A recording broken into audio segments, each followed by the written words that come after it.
I guess the main topics of the book are like seen in the very title of it, like survival, perversion, nation, morality, queer possibility, Armenia, and like your analysis is general, but as I read the book, I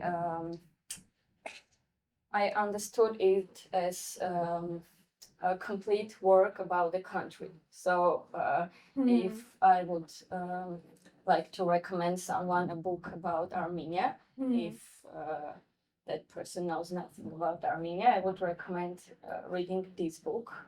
Wow, what an honor. No, really, like it's about survival and perversion and Armenianness and so on, but it gives like a general view of the country.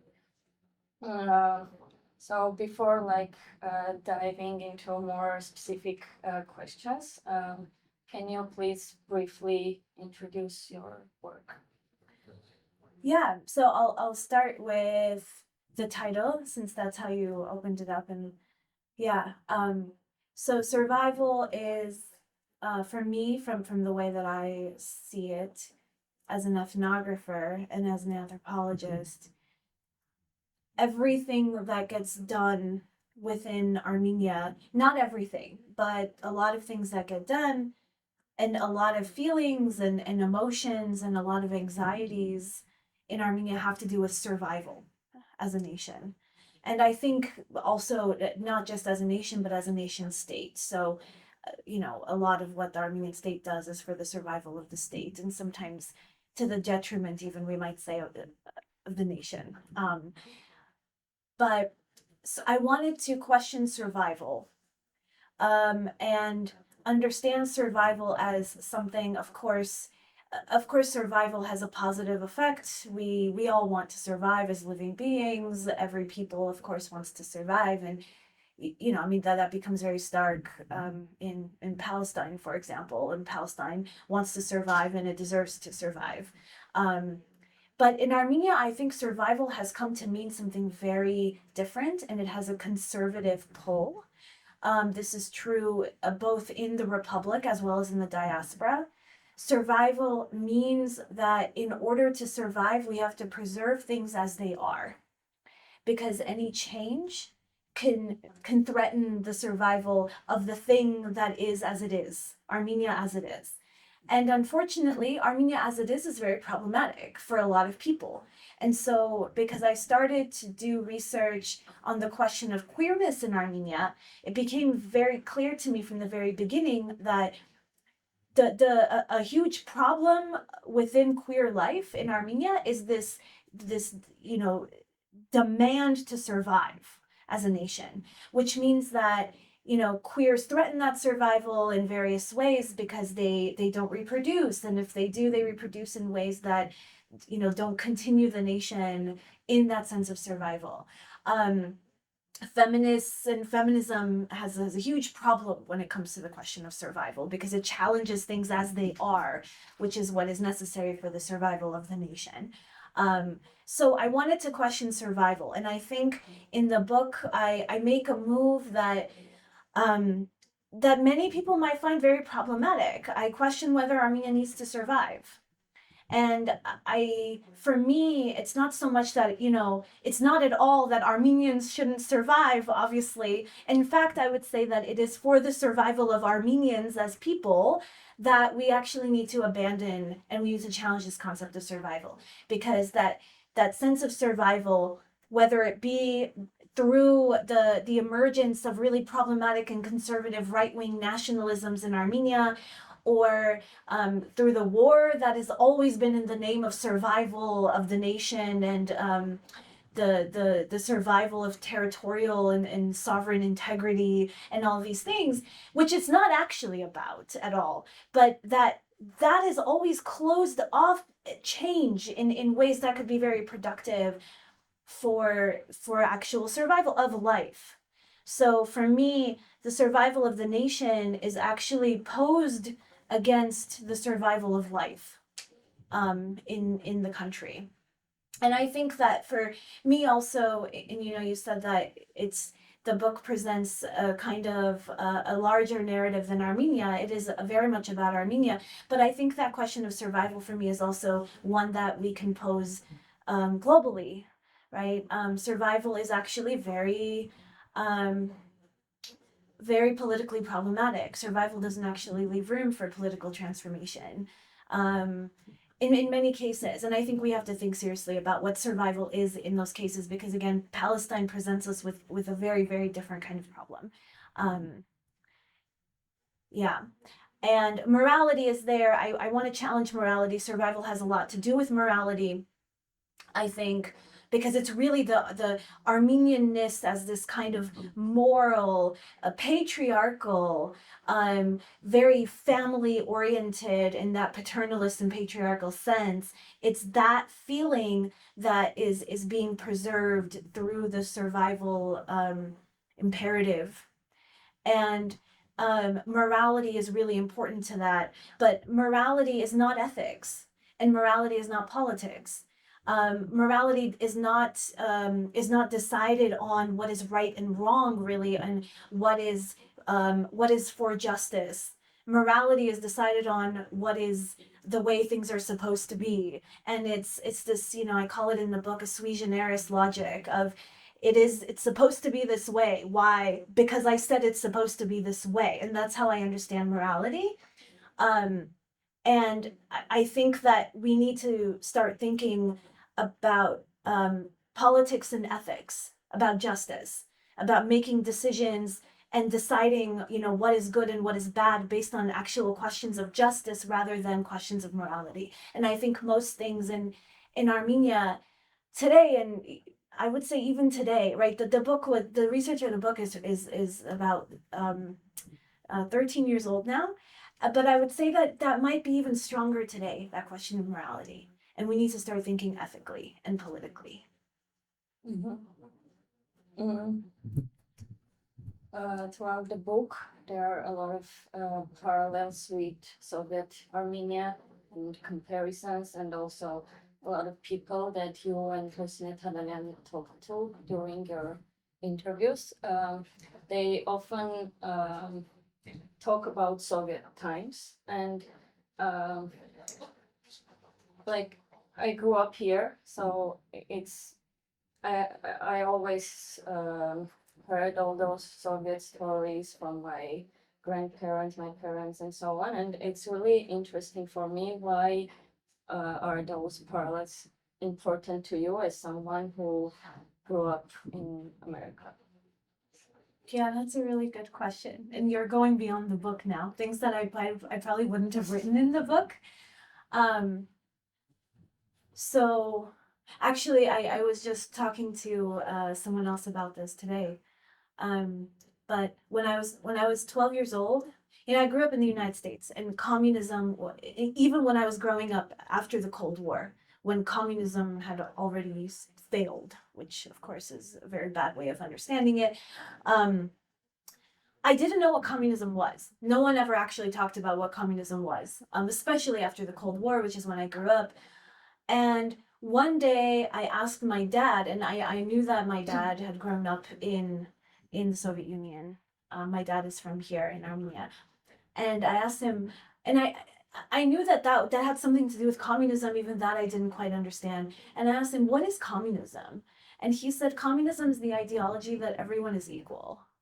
And I remember just like being shocked by how that could mean anything bad, or that is the enemy of America and of, like some kind of version of human rights and justice and whatever. And of course my dad also added that it doesn't work. So I also had that. According to my dad, it doesn't, but my father lived a very, very happy and joyous life as a young person here in the Soviet Union. So I was always intrigued by, since then, by the idea of communism. And it's not like I hadn't really read Marxist or socialist literature, really. That happened later for me. But as a leftist, there was always this thing that I wanted to maintain some openness to the question of the Soviet Union, and I didn't want to entirely reject it. And I think over the years, the more that I've thought about it and the more I've come into contact with it through memories and experiences, I've come more to the side of the Soviet Union representing a more just society than what is now here in Armenia and in the post-Soviet republics, but also I think what is the world in general.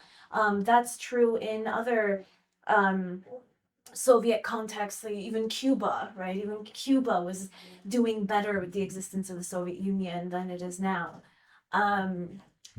And a lot of that came from actually listening to people's stories. And the problem that I have with the discussions of the Soviet Union, especially within the English writings on it, based in Europe or the United States, is that any good feelings or good memories of the Soviet Union is thrown away as just nostalgia. Right? Those people are just nostalgic. Whatever difficulties they have in their life now, they blame on the world now, and they see some better thing, you know, back then, but things were very bad. They just don't remember it. And the reality is that you can actually see you can actually see how life was better, where so Talalian and I did these survey interviews. We went into 150 households throughout Yerevan in 10 different neighborhoods of Yerevan, and a lot of the conversations, because we were talking about the family, were about their homes, right? And so you could see that these were all people, some of whom were very poor, who had nothing. I mean, there was a case. We went into to a home that was owned by a woman, and her sister was living with her. And I don't know if they actually registered the apartment under their name. I don't know if they were actually owners, but that apartment was given to them by the Soviet Union. They had nothing. They had absolutely nothing. There was one mattress on the floor on which both of them slept, and they had one stool. There wasn't even enough places in the house for Talalian and I and the two of them to sit. So they kept insisting that Talal and I sit on that one stool while they just stood around in their kitchen. One of the women went to their neighbor's house to get some coffee so that they could make us coffee. But the realization that they had a home and they had things in that home. They had to sell it to survive over the years. Mm-hmm. And they told us about the books that they had that they ended up having to burn when there was no electricity or gas in the 90s. And you see you can literally see how what was life has become entirely dilapidated. That's not some kind of nostalgia, right? It's a material reality, and it's material reality for a lot of people. Of course, not everyone is on that level of having lost.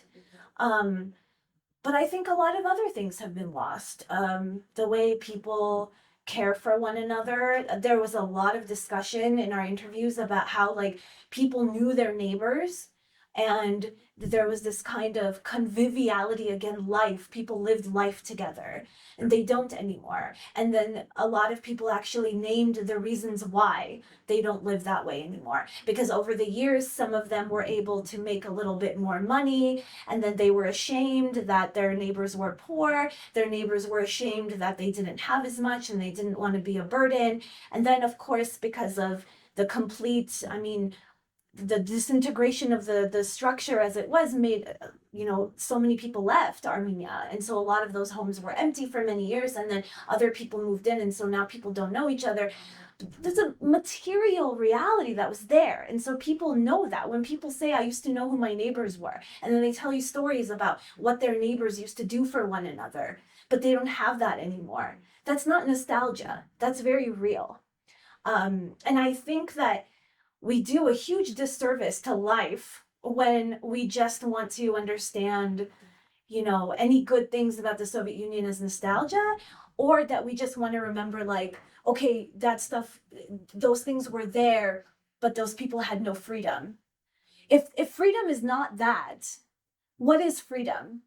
If freedom is not the ability to have work, to have a home, to have food and to feel taken care of, and to have the social relationships and the networks where life can live, then I don't, there's what is freedom? I mean, what kind of freedom, do you want exactly, right? And of course this was a global debate, right, between the civil and political rights of the Western world, where people had so-called human rights and legal rights and civil rights, and then there was the Soviet Union and the other communist societies where people had less civil and political rights, but they had economic rights. They had real economic rights. And I don't want to say that one is more important than the other, because really those things always work together in some way. But life can live without political and civil rights, but life cannot live without economic rights. That's the material reality. That's the material condition of life, right? So yeah, I mean that's where I wouldn't say that the book is a pro-Soviet book, because I don't have that. I'm not that brave to get to publish in the United States with those kinds of claims. I think in work that I'm doing now, I think I'm discovering a little bit more that bravery and the actual need. Politically, we need that kind of discourse. We need that kind of narrative, even if it's to open a debate, right? Because it's as if like there's nothing to talk about there, as if there's the Soviet Union is dead, it's gone, socialism is dead, it was a failed project, and there's just nothing to discuss, right? Even having a debate there, I think, is an important thing. So I'm now moving to do more of that kind of work that I didn't do in this book. Some woman who you and Shirinian talked to, she told you that she used to work in a chemical plant, and now the plant is closed, and she works in a store. And also she got interested like in arts, because she wants to find some meaning. Yeah. And I really liked a part of the quote about meaning of her job. Yeah. Like she was saying something like that she used to work for people, for Soviet people. Yeah. And now what she's doing is working for one man. Yeah. From the store. Mm-hmm. And as I read it, I thought that like the notion of looking for a meaning in your job, maybe that comes from a comparison, like she experienced having a job that she herself thinks is important. That's why now in her current job, she feels that lack of meaning. So it's really interesting for me if that notion of looking for a meaning in your job, is it like, do people from countries without socialist past think of those things? Like, for example, in America, is there a notion of thinking about the meaning of your job? There is, but this is a really interesting question, because I think that there's this idea of benefiting society, being a good citizen, and working, and it's a very middle class thing, right? But what's really interesting is that actually the class in the United States and maybe Europe, the more kind of the developed capitalist states, that's a very middle class feeling, where it's actually like the people who don't really produce anything, who really just move capital around rather than actually produce real value, at least even real surplus value, like real value, right? When you make if you're a construction worker, yeah, of course you produce, but mostly what you're doing is the production of exchange value, which is going to be surplus value, which is going to be capital, right? When you build a house or a building, but at least you're making something real in which people will go and do things in. But if you're working on Wall Street and your job really is to push capital from one place to another, you produce nothing. In fact, you actually don't produce surplus value, you produce finance value, right? It's those people who do nothing, who work, who make a wage or make profit, the owner class, that feel like they're doing a service to society, that they're really contributing to the social good by working and all of that kind of stuff. But I think that sense of working as a part of, in Soviet ideology, as species being, in a very Marxist sense, was very different, because when you work, and everyone has to work because everyone has to contribute, when you work, what you do is actually for the social good. It is actually for the social good. Even the bureaucracy, ultimately, right? It's to make sure the distribution is operating, even though there's a little bit of theft on the side sometimes, right? It ensures that things move around in some way, which is where life comes from. I think a lot of course, there's a lot of production, there's less production now, as the most production is happening in the third world, but there is production in the so-called first world, in Europe and the United States. But it's not, the contribution to society is a very moral feeling. It's not actually a material reality or feeling. It's a moral feeling, because it's criminals who don't contribute to society. It's people who they just do manual labor, right? They're not tied into the whole, like, the moral good of society and all of those kinds of things. And then of course people also feel like donating helps give back to somebody, but which it doesn't usually. From talking to people who grew up in America or some European countries, I got this feeling that the search for the meaning is somewhere else, not in their job. They volunteer in some environmental initiatives, or I don't know, they gather plastic bottles and so on. But it was nice for me to see that the search for the meaning of what you're doing in Soviet times was in the very job that you do for a living. And that separation is strange for that woman, at least. Yeah. Because she used to find that meaning in the very job that she's doing. Now she's taking up arts, which also contributes to, in some way, in the way that she wanted to contribute. But that volunteering and donations and doing all of those things to give life meaning is one thing. But another major source of meaning in the West that I also see coming a lot here now to Armenia is leisure activities, hiking, canoeing, yoga, right? These kinds of things where you can search for life's purpose in non-actually materially productive activities, right? Where in the Soviet Union, I think that through Marxist ideology, that was in some ways taken care of through the very meaning of work that not everyone experienced, I'm sure, either. Throughout the book, there's also this notion of propriety, people usually talk about Armenianness, that it's not proper anymore. And you, in your analysis, you often talked about the potential that this impropriety has. And a lot of time has passed, since in your interviews and your field work. And I wonder how you see that potential now, the potential in impropriety. That's interesting. Yeah.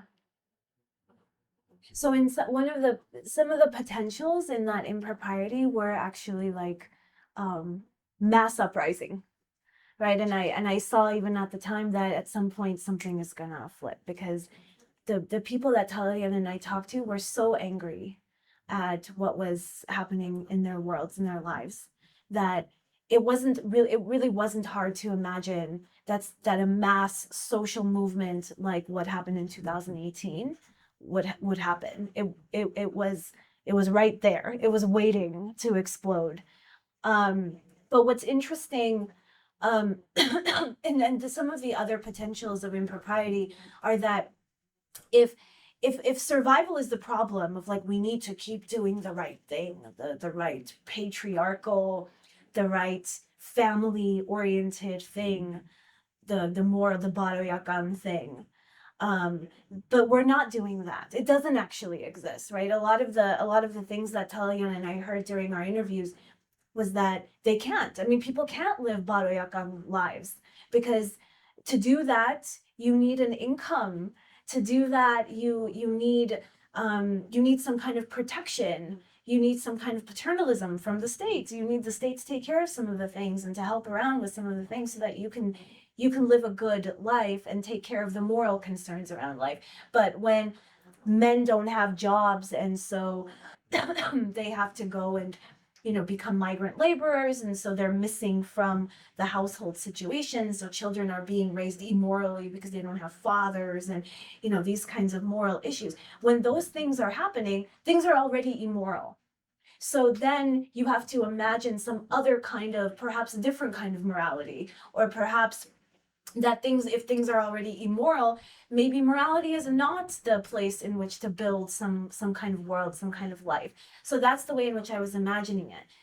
But after the regime change in 2018, it's almost as if that sense of propriety and morality became even more enshrined, but in very different ways. Like the way that I see it now is in these very neoliberal gestures of making a good society, right? Like building beautiful buildings, keeping the streets clean, um, recycling, like these new things. Like every time I come here, I discover like another kind of like, I mean, it's not like recycling is not bad, right?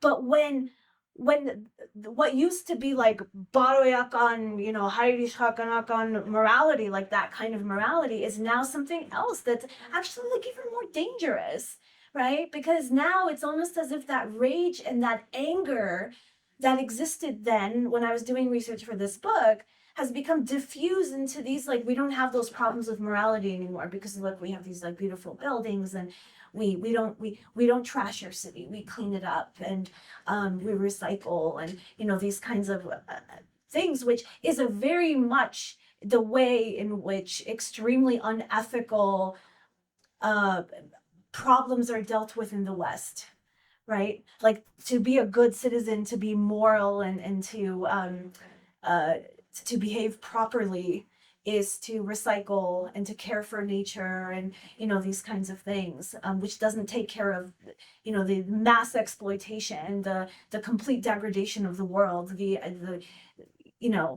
so yeah, that propriety is now like shifted to these other things, and those other ways are still there, of course, right? Because now the big political debate is between that old world of Kocharian and this new neoliberal world of it's between oligarchy and like big business, right? Which one is better? It's the same fucking thing, right? Sorry, I couldn't say that. It's the same thing, right? Like you change the language, you make it seem prettier and nicer, but ultimately it's the same thing. Um, and I think people feel that, and maybe, I mean, because of the war and because of the loss that Armenians have experienced since the time I did this research, that in fact that sense of like some kind of like dissonance between what is supposed to be and what actually is maybe felt even stronger. But now it's diffused. There's no like, who is that rage gonna be, you know, expressed onto? Because Pashinyan is like he's he's the same figure but with a smiley face, right? And this is the way that, I argue in the book that we can't understand oligarchy as a problem of the Soviet world or the post-Soviet world, because that same thing just has different names in the West, right? We call it capitalism, we call it monopoly, we call it big business, corporations, right? It's oligarchy, right? It's the same thing, but over there we have, democracy, liberal democracy, where it's like we have control over, same thing. It's the same thing. Uh, I noticed that since 2013, also the role of NGOs in Armenia has changed like drastically. Yeah. And like you said, they used to say it's oligarchy, now they say it's big business.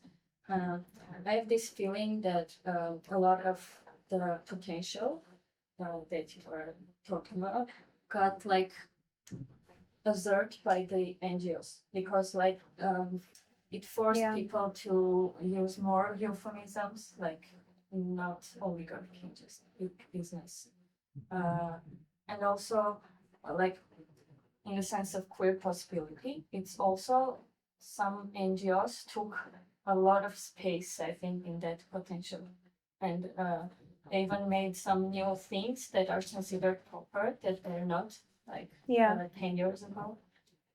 And all those things really left fewer and fewer possibilities Yeah.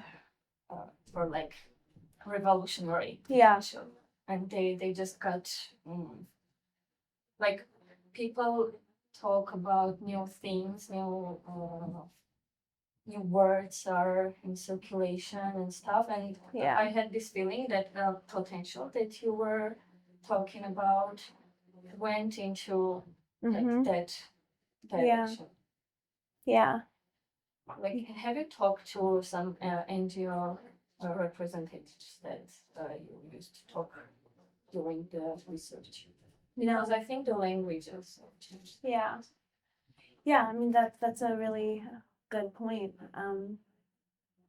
And I completely agree that that potential has been usurped, as you said. And it's gone even further in the direction of liberal democracy as the solution to the problem of what is oligarchy. But the problem of oligarchy cannot be resolved through liberal democracy, because liberal democracy is always the face of oligarchy. It's always the very mechanism that allows capital to operate. There's been a lot of writing on the emergence of liberal thought. Liberal thought emerged at a certain moment in, we might say, the French Revolution, where there was a new class that was coming into power, and that new class needed a new ideology. And that new class, which was at that time, somewhere between the powerful mercantile class and the emergent capitalist classes, became what is today capitalism. So the idea of freedom, right? At the time, freedom was freedom from monarchy. Today, freedom is expressed through voting and democracy, right? Or the market, right? And this is freedom is the freedom to buy and sell as you please. Free labor is the right to sell your body for work and your energy for work, and the freedom to buy that labor. So whatever revolutionary possibility or potential was there in that moment for within the rage that people were experiencing with what they were seeing. And the reason why they were seeing what they were seeing is because the people that Talian and I were talking to had experienced another world, right? They were in touch with this other world that collapsed in front of their eyes. And now, the NGO class is a very young class. I know very few people, I won't say all, but I know very few people from the NGO class who actually had experiences under socialism. The NGO class is either too young to have experienced socialism, or they're diasporan, so they came after the fact. So it's a kind of way of creating this liberal democratic front. It's always a front. Liberal democracy is always a front. There's never any actual real democratic practice behind it, and that's done a lot of damage to political possibility here in Armenia. And the more funding that comes, the more competition, of course, there is between different NGOs dealing with different questions. Another thing that I've started to realize recently, and that I've started to write about a little bit, is the way that even though a lot of my work at that time in 2012 and 2013 was with NGOs, NGOs were also involved heavily in other kinds of political activity that were not necessarily about the issue that they were getting funding for to work on, like LGBT rights or women's rights or whatever it was. They were also involved in working, all of these groups, no matter what issue their NGO worked on, they were also involved in the environmental movement. They were also involved in democratic transparency, in actions against the oligarchy, in trying to make sure that public transportation prices didn't increase, and these kinds of things. That was not NGO work. It was political mobilization, right? A lot of that has died down, because the target, right, the oligarch was a very maybe easy and so obvious target.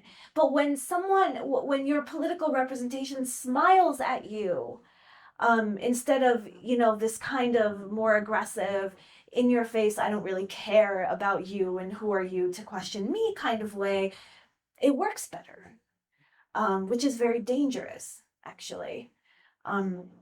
We see this all the time in the United States. I mean, our current government, for the most part, all three branches of the United States government, is involved in genocide, is actively committing genocide. But they represent that as democracy, voting, making change. So it's extremely dangerous, right? It's so dangerous that it commits genocide smiling, right?